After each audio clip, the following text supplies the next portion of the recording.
we are back again now with Kevin.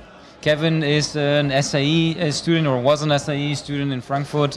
So pretty cool to have you here. Thank you for taking your time to come here and show your game called Mighty Arms. Thanks for having me. Yeah, thank you, Kevin. You can introduce yourself. Yeah. Sure. Yeah. So I'm Kevin. I'm a solo developer making like small little indie projects. I started my studio in January and have released one game, and this is the second one coming out fairly soon. Yeah, pretty cool. I think your game is the only one that I didn't have a peek before, so I'm coming into it I don't know nothing about it. So can you talk a little bit about your game? What is it about? And yeah. Sure. So the game is a physics-based action game. You have these heavy arms, these mighty arms that you can flick around, and basically they move with your movement. So they fly around, and you have to smack enemies and do certain missions and tasks with these arms. Yeah. So so you play as Chan Builder, that's the main character, and you go on the construction site and have to unlock skills, defeat enemies, and so it's just a fun little chaotic action game. Yeah, very cool. Where did this idea come from? For this project, I aimed to have a prototyping phase and actually do it, the way that you should potentially try to find the idea. So I tested a couple of things out.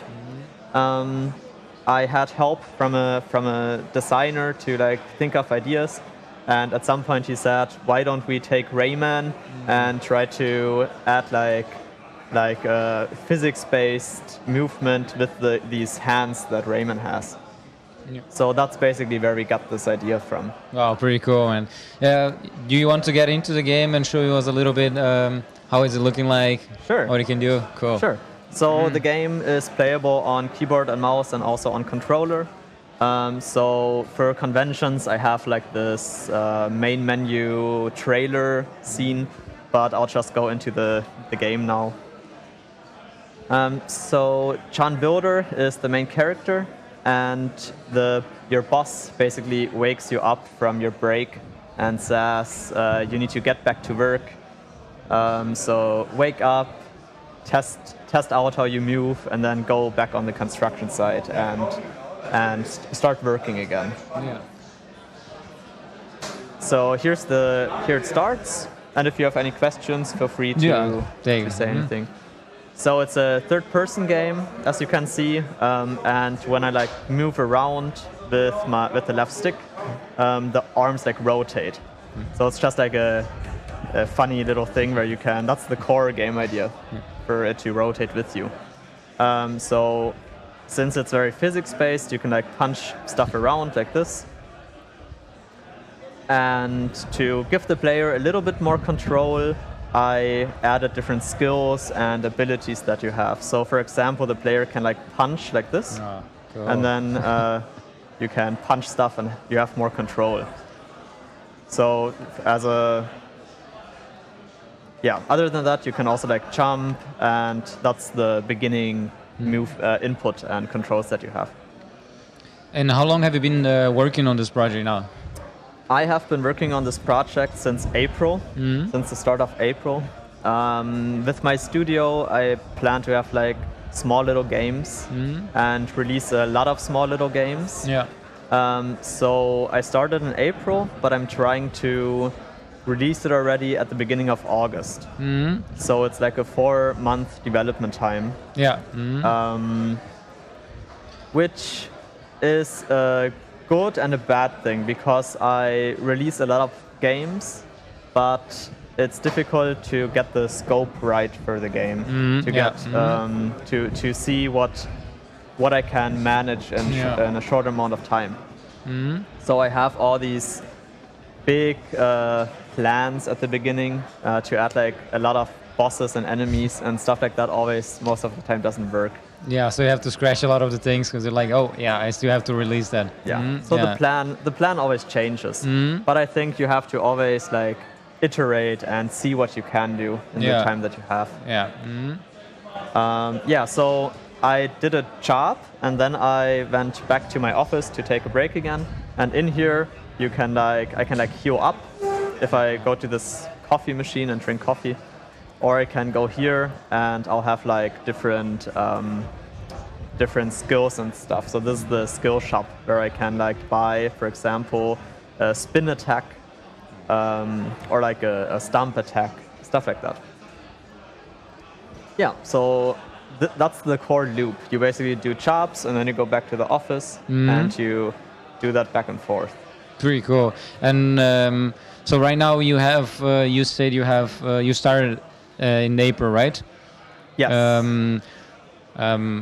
So what's the plan for you for this project right now? So what's the thing that you say, oh, that has to be finished before I release the game, or something that it's not there yet, or you really want to implement? I see.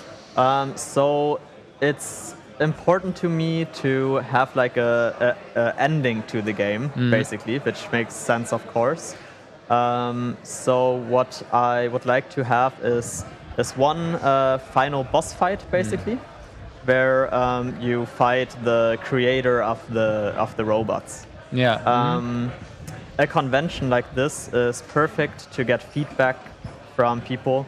So my goal until release is to like polish the game as best as possible. Yeah. So I'm getting feedback here and seeing what I need to change to make it better. Yeah, that's like also one thing that I wanted to say. Like, because technically, what I see here is already the core mechanics. Everything is there, right? Yeah. So the boss is still the only thing that you say I would like to implement, but it's not there yet. That's like the missing content right now. Which is pretty cool. Yeah. Other than that, it's polish and bug fixing that I'm trying to change. And you are releasing that for Steam, or where you plan to release it? Yes, I'll be releasing it on Steam. It has a Steam page and a demo available already to play. Yeah, that's the plan currently. So you can already wishlist the game on Steam if you want. Definitely. Yeah, Mighty Arms, don't forget, doesn't cost us anything, guys. Wishlist that. Yeah. Yes, please. Pretty cool. How is it for you so I guess you have your company now, but you're a solo developer, right? Yeah. So, how is it for you? Is it do you plan to go bigger at some point? Because you say you want to release a lot of small games, but is there something that you say, okay, that's a project that I really want to spend 3 years maybe on it? How is it your plan for the future? So it's, as a solo developer, it's always a question of funding and time, right? If I develop for a big project for 3 years and then the project doesn't really make any money, then it can be quite risky. Yeah. Making small projects allows me to test a lot of ideas very quickly. Yeah. And so I can iterate and think about my business plan, how I should best do it. Yeah. So right now, my plan is to continue this process, maybe streamline it, how I make the small games. If I would have the funding and everything to make a bigger, longer project, I would probably make a nice 3D platformer inspired by like Mario Odyssey or something like that. Yeah. But that's like the dream game that people have. Of course, yeah. Yeah. So for me, I finished studying at the SAE in August last year. And got my bachelor's of science through that. And I applied for a while in the industry, but I'll just be honest how it is. Like currently, all the layoffs and stuff can be quite difficult. So what I did instead is say I'll try to take it into my own hands and just build something up. Yeah. Because either I would have stopped developing games, or I would have just like started doing my own. Yeah. And I think you need to stay strong and stay at it. Yeah. That's like the that's key thing. Definitely like the thing.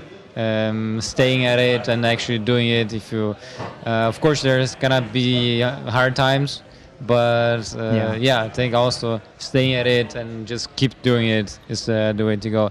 Definitely. I think pretty cool what you've done here. What are you doing here? Thanks. And shows like to a lot of people that like you said, if you want to do it, you're gonna do it, and it can look still great. Yeah. Also, like the feedback. How's it been the feedback here in the event for you? Because you say an event like this, like the Indie Fest, is crucial for especially like solo developers like this. That's very true. So the thing is, as a solo developer without a lot of funding or money, it's hard to get like play tests, to get people to sit in front of the game and give you feedback. Especially since marketing can be quite challenging. So you don't really have. I don't really have an online presence to get playtesters. So a convention like this is really good because I have like a bunch of people that just come to the game and give me feedback. Especially developers that think a bit critical and analyze stuff more. Yeah, true. So that is a very good way for small teams or a solo developer to get feedback. So I've been getting positive and critical analytic feedback, but everything is helpful. Yeah, of course. If I go a bit more in detail, it would be like, what's interesting to me is just getting the core mechanic of the fists rotating and hitting people, getting that right. Because it's always important, I think, to have a nice idea, like one simple mechanic, and then really focus on that. That's true. I've seen a lot of people in general going big very early without the core mechanics being there, and then at the end you have something that is half done and it's not fun to play. While I think you exactly working on what's the core of the game, what you're going to be doing the whole time, which has to be perfect. So this project is very small, but even for this project, it's the scope has gotten bigger and bigger. And even now, I could make a game just with the core mechanic and really focus on that, which is a good idea.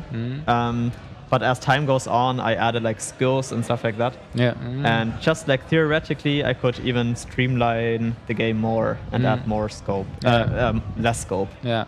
So that's something that you also have to learn, I think. Pretty cool, man. I'm very glad that you came here and showed us this project. It looks very, very cool and very fun to play. I wish I'll have time to play that later on. Is there anything else that you want to say to people or show in the game?